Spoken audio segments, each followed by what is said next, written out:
Hey guys, and welcome back to my channel.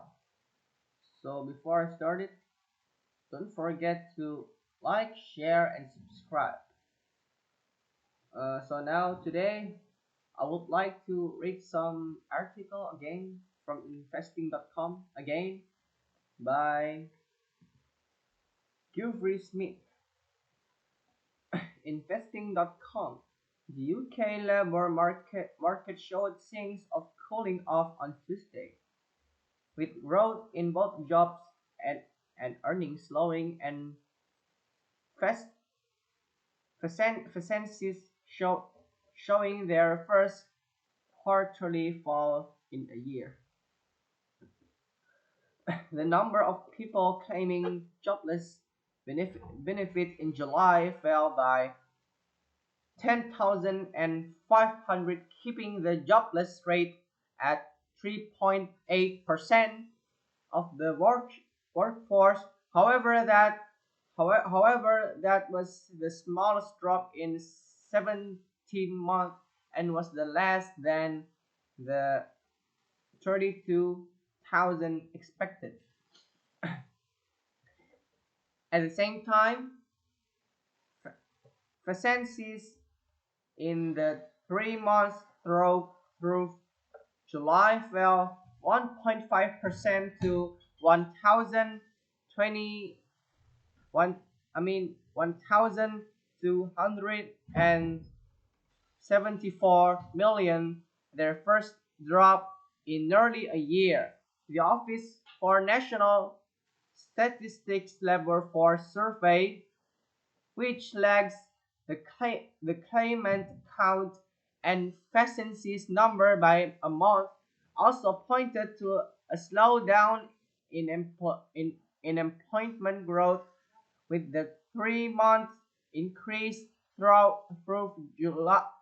June slowing to 160,000 from 200 and 296,000 through May. Employment still stood at a record high 20 29.7 million at the end of the month, suggesting that the cost of living crisis has sucked workers back into a workforce as they struggle to make ends meet.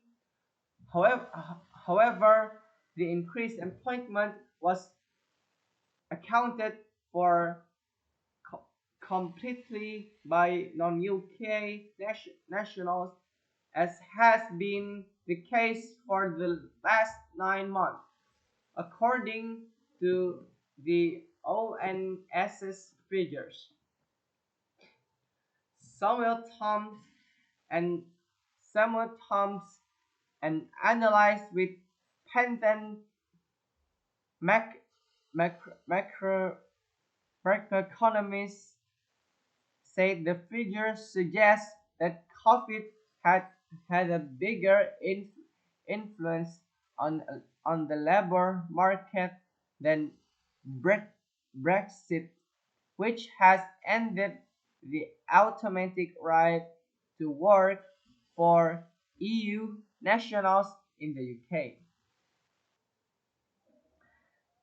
Average wage, excluding bonuses, again failed to keep pace with inflation, although growth accelerated to 4.7% from 4.4%, including bonuses.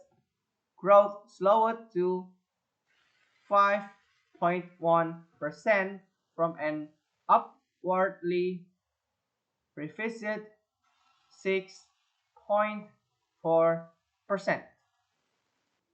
Um, okay, so that my article reading from investing.com by Geoffrey Smith. Maybe just that for today. Maybe just that for this video. Make sure to like, share, and subscribe. See you in the next video. Bye bye.